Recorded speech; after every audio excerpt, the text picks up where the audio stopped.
हम सब अपनी रोजमर्रा की जिंदगी में बहुत से काम करते हैं, जिनमें से कुछ काम हम सही करते हैं तो कुछ गलत होते हैं, लेकिन हमें उनके बारे में पता ही नहीं चलता। ज्यादा से ज्यादा टूथपेस्ट इस्तेमाल करना और खाने के बाद तुरंत पानी पी लेना, कानों को कॉटन स्वैब और क्यू टिप से साफ करना और तो और फेस को जोर जोर से रगड़ के साफ करना, ये सभी चीजें गलत और हानिकारक होती हैं। ऐसी ही बहुत सी कॉमन मिस्टेक्स के बारे में आज हम इस वीडियो में बात करेंगे, तो जानने के लिए वीडियो के एंड तक बने रहिएगा। तो चलिए शुरू करते हैं। Mistake number 10, sleeping just after having food. दोस्तों, आप में से बहुत से लोग खाना खाने के तुरंत बाद लेट जाते हैं और सो जाते हैं। आज के वक्त में लोगों को जितना सोने के लिए कहा जाए उनके लिए उतना भी कम होता है। लेकिन क्या आप जानते हैं, खाना खाने के तुरंत बाद सोने से आपकी बॉडी पर बहुत बुरा असर पड़ता है। दरअसल जब आप खाना खाने के तुरंत बाद सोते हैं तो इससे खाना पेट में जाने के बजाय फूड पाइप में ही रह जाता है, जिस वजह से खाना डाइजेस्ट नहीं हो पाता है और कैलोरीज बर्न होने की जगह बॉडी में फैट बनने लगता है। इसके अलावा चेस्ट में जलन, हार्ट बर्न, पेट में दर्द और सोने में भी परेशानी होने लगती है। और जब आप ठीक से सो नहीं पाते हैं तो आप पूरा दिन कमजोर और आलस महसूस करते हैं। इसीलिए आइडियली आप लोगों को सोने के लगभग 2 घंटे पहले ही खाना खा लेना चाहिए।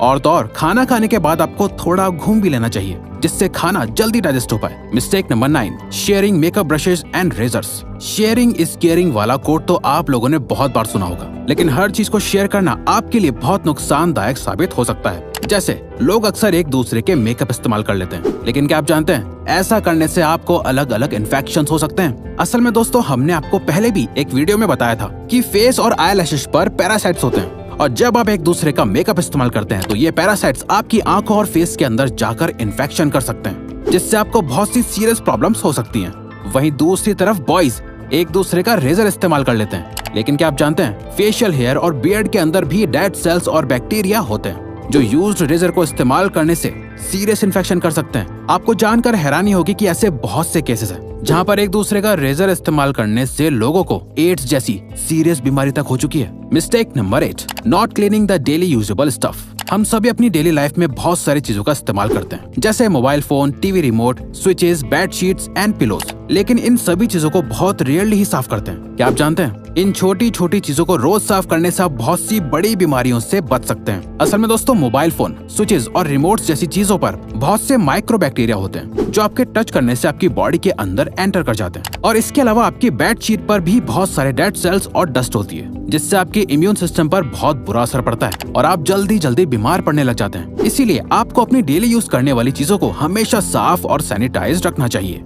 Mistake number 7, covering your mouth with your hand while sneezing and coughing.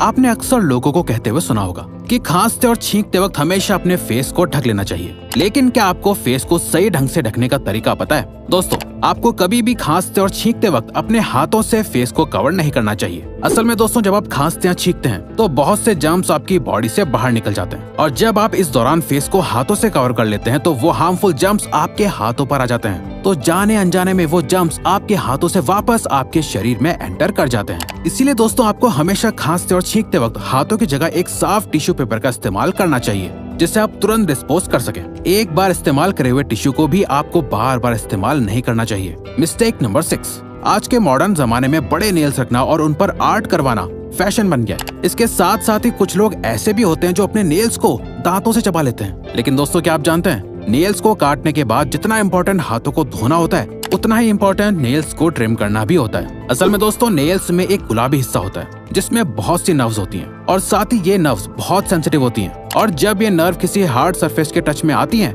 तो बहुत ज्यादा पेन और ब्लीडिंग हो सकती है। इसीलिए नेल्स को काटने के बाद ट्रिम करना बहुत इंपॉर्टेंट होता है। तो दोस्तों, अगली बार अपने नेल्स को काटने के बाद ट्रिम करना ना भूलें। Mistake number 5, drinking water just after having food. आजकल लोग खाना कम खाते हैं और पानी ज्यादा पीते हैं, लेकिन क्या आपको पता है ऐसा करना आपके इम्यून और डाइजेस्टिव सिस्टम के लिए बहुत खतरनाक हो सकता है? चलिए हम आपको बताते हैं। असल में खाना खाने के तुरंत बाद पानी पीने से डाइजेस्टिव सिस्टम पर बहुत बुरा असर पड़ता है। दरअसल जब आप खाना खाते हैं तो उसके तुरंत बाद ही आपके पेट में हाइड्रोक्लोराइड एसिड और इसके ही जैसे दूसरे एसिड्स बनने लगते हैं, जो फूड को डाइजेस्ट करने में मदद करते हैं। और जब आप इस दौरान पानी पी लेते हैं तो इन एसिड्स में पानी मिल जाता है, जिससे एसिड्स की इंटेंसिटी कम हो जाती है और खाना पूरी तरह से डाइजेस्ट नहीं हो पाता है, जिससे अल्टीमेटली पूरा डाइजेस्टिव सिस्टम बिगड़ जाता है। इसीलिए आपको खाना खाने के बाद पानी नहीं पीना चाहिए, लेकिन अगर आप चाहें तो खाना खाने के बाद 1 या 2 घूंट पानी पी सकते हैं, पर उससे ज्यादा पानी खतरनाक हो सकता है। Mistake number 4, neglecting intimate hygiene.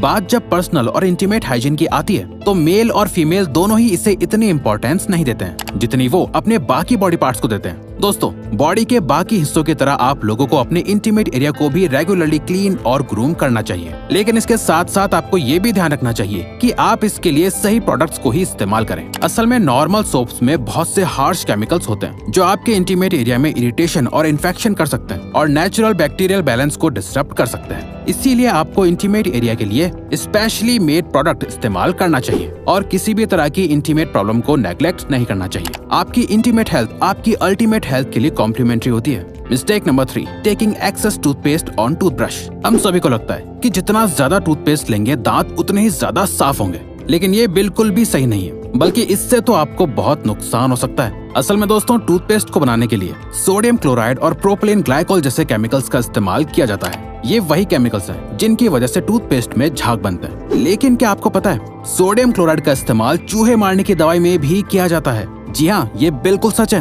अब आप खुद ही सोच सकते हैं कि ज्यादा पेस्ट लेने से आपके दांतों पर कितना बुरा असर पड़ता है। ज्यादा पेस्ट लेने से दांत साफ होने के बजाय कमजोर होते हैं और मसूड़े भी कमजोर पड़ते हैं। इसीलिए आपको हमेशा पी साइज यानी मटर के दाने के बराबर ही पेस्ट इस्तेमाल करना चाहिए। इसके अलावा आपको दिन में 2 बार ब्रश करना चाहिए, एक बार सुबह और एक बार रात को खाना खाने के बाद, ताकि आपके मुंह की सफाई पूरी तरह से मेंटेन रहे। Mistake number 2, using cotton swabs Q tips to clean the inside of your ears. कान को साफ करने के लिए कॉटन स्वॉप्स और क्यू टिप्स जैसे टूल्स का इस्तेमाल बहुत आम सी बात है, लेकिन क्या आपको पता है इन चीजों का इस्तेमाल आपके कान के लिए बहुत खतरनाक साबित हो सकता है। कान हमारे 5 सेंस ऑर्गन्स में से एक ऑर्गन होता है जो बॉडी का बहुत ही नाजुक हिस्सा होता है। दरअसल दोस्तों, कान की इनर कैविटी बहुत ही नाजुक होती है जो कॉटन स्वॉप्स और क्यू टिप्स जैसी शार्प चीजों से डैमेज हो सकती है। इसके अलावा क्यू टिप्स असल में वैक्स को कान के अंदर और ज्यादा पुश कर देती है, जिससे अल्टीमेटली ईयर ड्रम के डैमेज होने के चांसेस बढ़ जाते हैं और आप अपनी सुनने की शक्ति खो सकते हैं। इसीलिए अगर आप अपने कान को साफ करना भी चाहते हैं तो इन टूल से आपको सिर्फ अपने कान के आउटर हिस्से को साफ करना चाहिए। कान के अंदर की डीप सफाई तो आपको किसी प्रोफेशनल डॉक्टर से ही करवानी चाहिए, या फिर अगर आप खुद भी अपना कान साफ करना चाहते हैं तो इससे पहले कान साफ करने के सारे इंस्ट्रक्शन समझ लें ताकि आपको कोई नुकसान न पहुंचे। Mistake number 1, cleaning face in the wrong way. दोस्तों, हर काम को करने का एक तरीका होता है, चाहे वो अच्छी राइटिंग करना हो या फिर अपने चेहरे को साफ करना ही क्यों ना हो। तो दोस्तों, क्या आपको चेहरा साफ करने का सही तरीका पता है? चलिए हम आपको बताते हैं। आपको कभी भी अपने फेस को जोर से रगड़कर साफ नहीं करना चाहिए। फेस की स्किन बॉडी की स्किन से ज्यादा सेंसिटिव और पतली होती है, और जब आप इस सेंसिटिव स्किन को रगड़ते हैं तो इससे स्किन के फटने और सेल्स के मरने के चांसेस बढ़ जाते हैं, जिसका रिजल्ट डल और रफ स्किन होती है। इसीलिए आपको हमेशा अपनी स्किन को सही से डैब डैब करके साफ करना चाहिए। ऐसे करने से स्किन पर रैशेज नहीं होते हैं और ना ही रिंकल्स पड़ते हैं। दोस्तों, इन छोटी छोटी चीजों को ध्यान में रखकर आप भी अपने फेस को बेहतर बना सकते हैं। आई होप आपको वीडियो अच्छी और यूजफुल लगी होगी। तो दोस्तों, अब अगर आपको ये वीडियो अच्छी लगी और आप आगे भी ऐसी ही अमेजिंग वीडियोस देखना चाहते हैं तो प्लीज हमारे चैनल को सब्सक्राइब करके ऑल नोटिफिकेशन बेल को ऑन कर दो, ताकि हमारी फ्यूचर वीडियोस का नोटिफिकेशन सबसे पहले आपके पास आए। So till then, keep learning, keep growing.